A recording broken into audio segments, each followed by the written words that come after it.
Man, Colorado Springs is so boring. I know. What are we even doing here? Lame. I know. It's so lame. You've Denver seen is those way stickers cooler. everywhere that say "Keep Colorado Springs lame"? Yeah. Yeah. We're doing a good job of it. I know. Guess what? It's really not that lame. It's cool. pretty freaking cool. Mm-hmm. There's a bunch of stuff to do after dark in Colorado Springs. We're going to talk about all that and more, so stay tuned.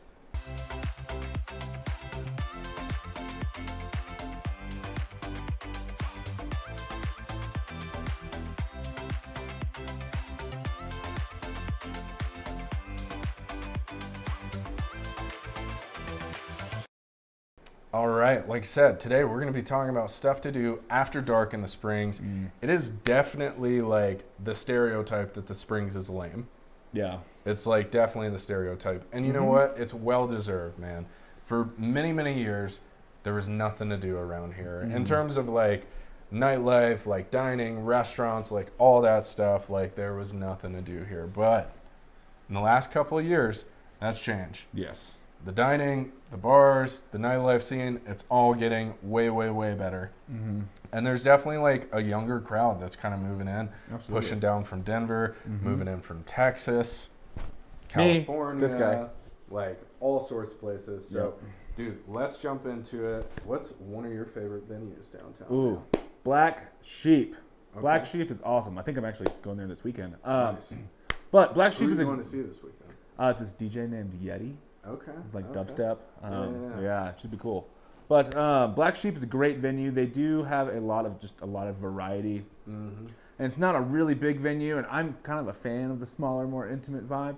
Yeah. But there's actually like a huge metal scene in Colorado Springs, Oh, yeah. which is kind of interesting. Yeah. But they got a lot of metal shows there. They've got country people that go there. I think did Charlie Crockett play there?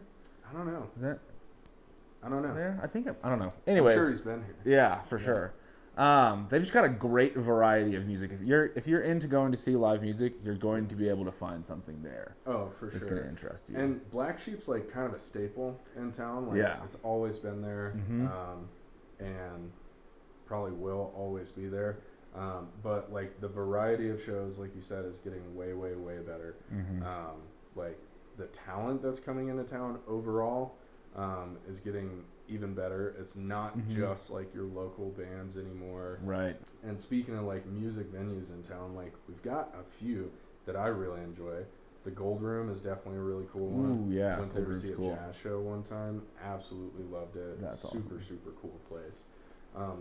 Widener Field, when the weather is nice, when it's not so cold outside, is bringing in like some pretty cool acts into town. Yeah, man. Like, big one. we had some big country artists come into town last year.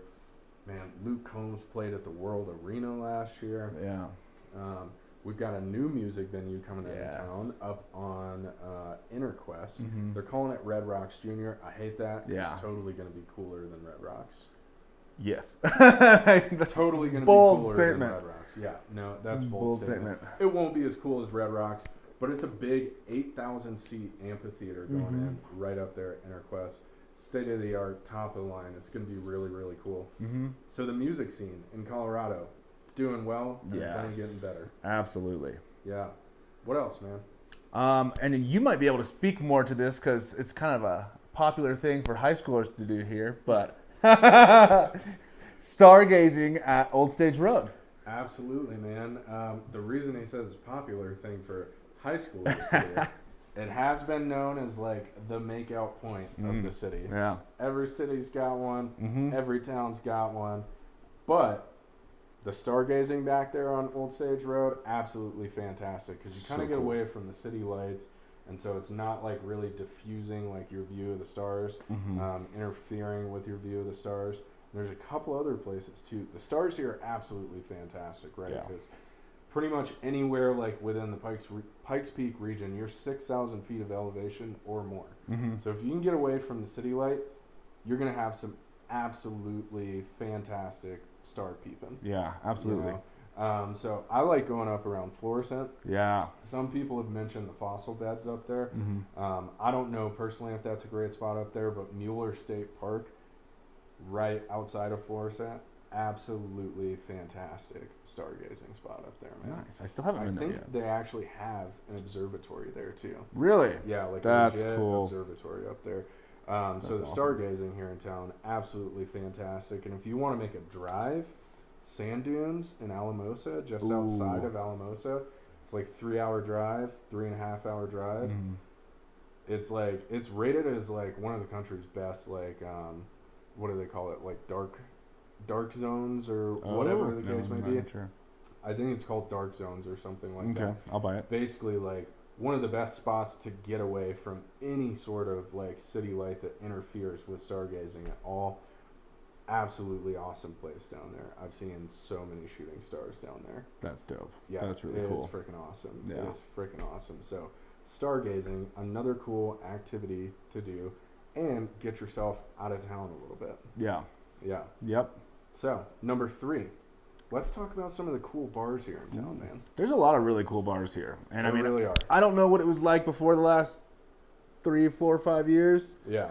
But there's a lot of cool bars. It wasn't like it is now. No. There's so many downtown now, and even just outside of downtown, that I absolutely love. Like, they make fantastic drinks. The vibe is absolutely fantastic. Just absolutely love it. Yeah. One that comes to mind, we've talked about it before on the channel. We'll talk about it again because it's a great place. Archives. Yeah.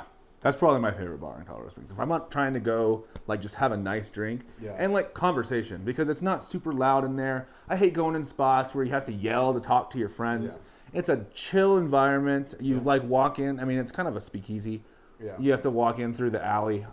They've got fantastic drinks. You can walk in through the alley. Yeah, but Colorado it's Craft. underneath Colorado Craft. Right. So you can go into Colorado Craft if you want, just head down the stairs and go there.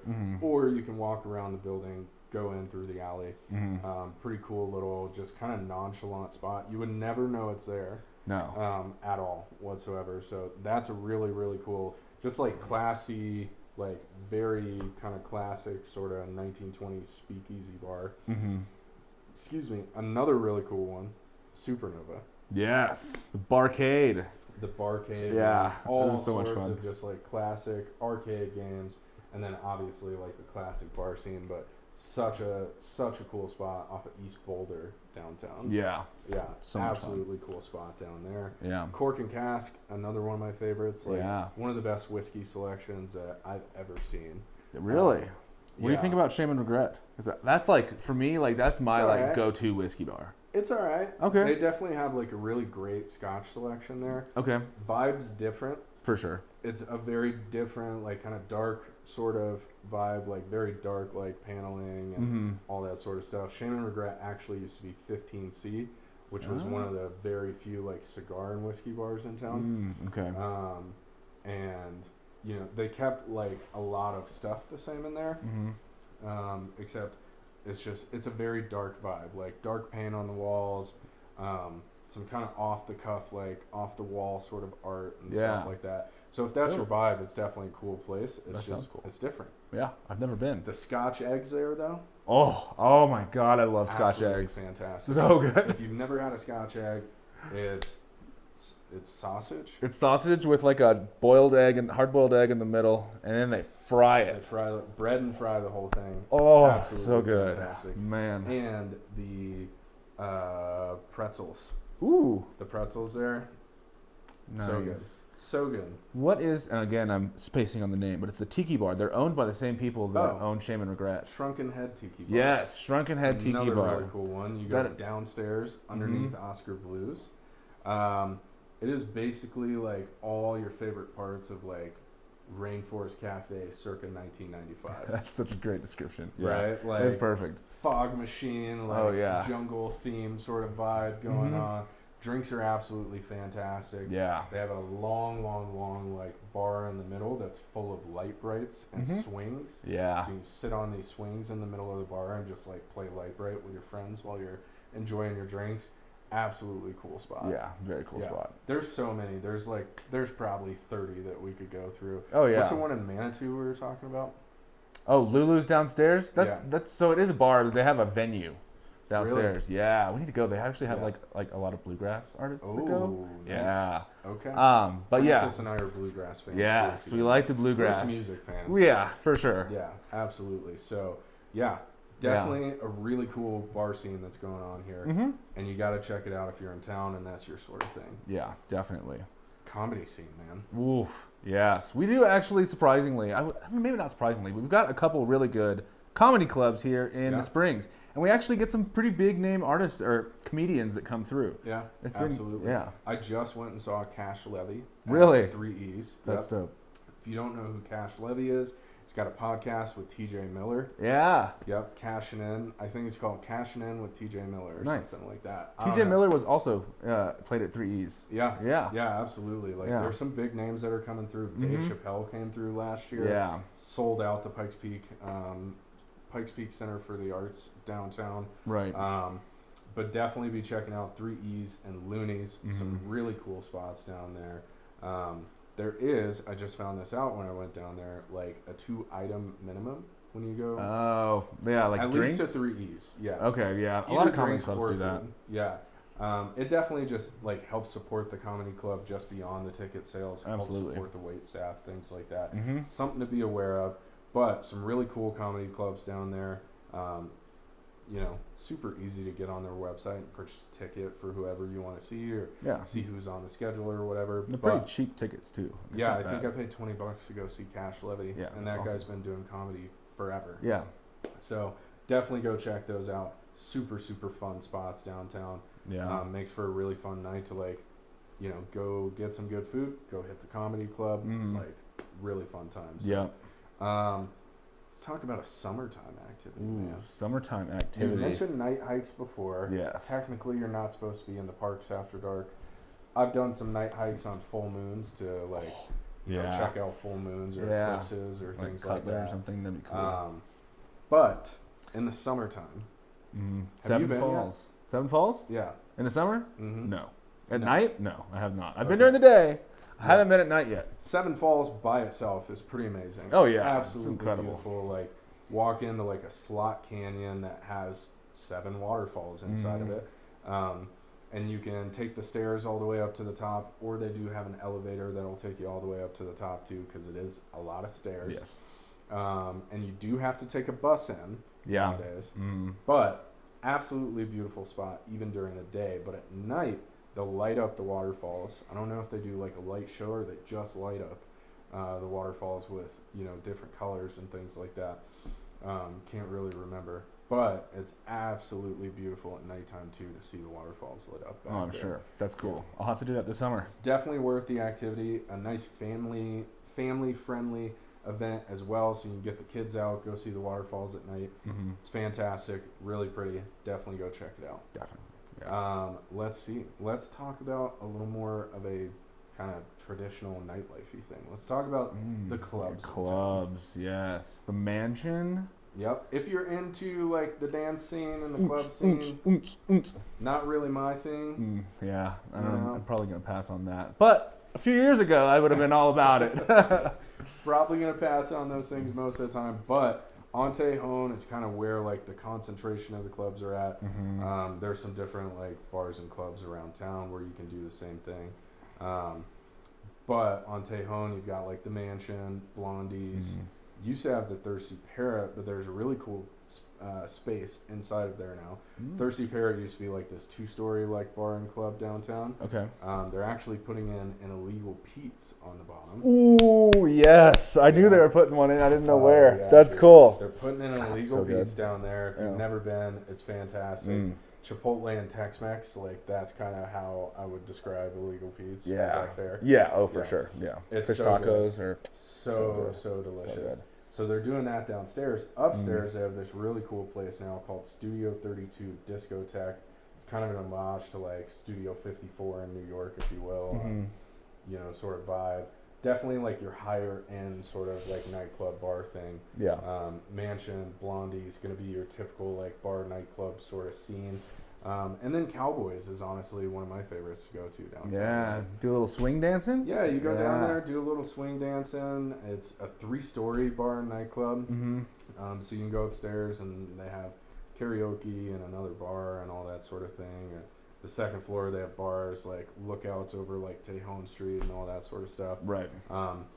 Definitely a cool scene. I kind of prefer it on the more chill nights because they'll even do like, you know, country swing dance lessons on those more chill nights. But, you know, Friday, Saturday night, like if you go downtown, like typically those bars are going to be pretty packed out. Oh yeah, you know? Big time. I've seen lines out on the Tejon just to get into these bars. Yeah. Absolutely. They definitely have a stereotype and a stigma attached to them, sometimes for good reason. You know, people sometimes get out of hand at nightclubs and drink way too much, and so typically not my scene. But I do like cowboys down there. Yeah, every now sure. and then. Yeah, you know. So there's 7 things to do after dark in Colorado Springs for you. I think that's 7, right? Yeah, that was 7. Yeah. 7 things to do for you in Colorado Springs after dark. It's really not a lame place. No. There's plenty to do. Plenty of restaurants, plenty of bars, nightclubs, all that sort of stuff. And plenty of outdoor things. We give you stargazing, checking out the waterfalls at night. If you go on a night hike, you do so at your own risk. I'm just saying. But plenty of stuff to do. It's not a lame city here at all. So definitely check all these things out. And if you like this kind of content, if you like finding out more about Springs, make sure to like and subscribe. Hit the notification bell at the bottom so you get all the future updates. Pumping out content for you at least twice a week. And of course, as we always say, if you guys didn't know, we're realtors here in Colorado Springs, in the Colorado Springs area. We'd love to help you find a house. So if you learned now that Colorado Springs isn't lame and you're interested in making a move here or even just visiting, please feel free to reach out to us. We're the guys that answer phone calls, emails, text messages. You'll find all our info in the description box below. We'll see you next time. Peace.